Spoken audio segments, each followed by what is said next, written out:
This is a computer game. The scanner takes in the info, the central processing unit computes all the velocities and angles, and moves the cursor. This is another computer game, but it packs a far bigger punch because it's got a second brain in here. If you want to squeeze both of those into one of these, you come here. TKO Software in Dublin.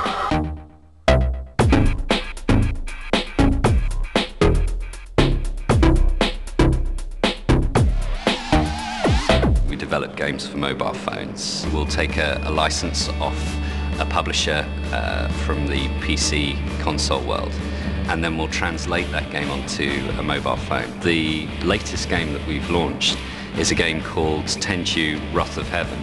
Other examples would include arcade classics, Gauntlet, and we're just about to launch Rampage as well.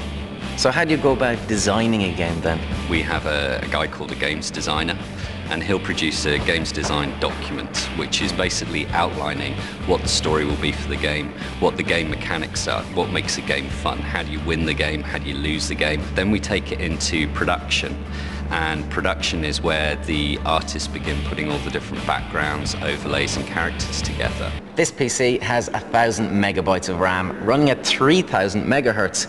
That's a lot of smarts in one box. This has 64 kilobytes. That's a mouse brain in comparison. So how do we get it to run memory-hungry games?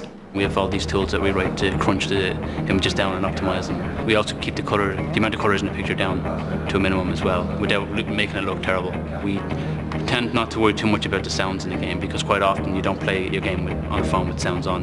The one thing we have to keep, no matter what game we're doing, is make sure the gameplay is there and it's still fun. Sometimes that's a battle between the designers and the programmers and the artists. Phones are getting smarter all the time. You can do a lot more than call your granny and text your mates. And a lot of the new ideas aren't coming from guys in baggy shorts in Silicon Valley. They're happening right here. The games industry in Ireland is relatively small, but I think the potential is incredible. There's a lot of exciting companies emerging at the moment. Ireland's certainly in there, and certainly it's getting recognition. Technology moves fast these days, and mobile phone games are really going to take off. So what's in the future?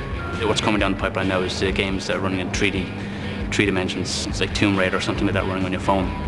There's also the multiplayer aspect of phones. Yeah. Right now it's pretty, it's still single player. There's not much you could really call as a multiplayer game on a phone.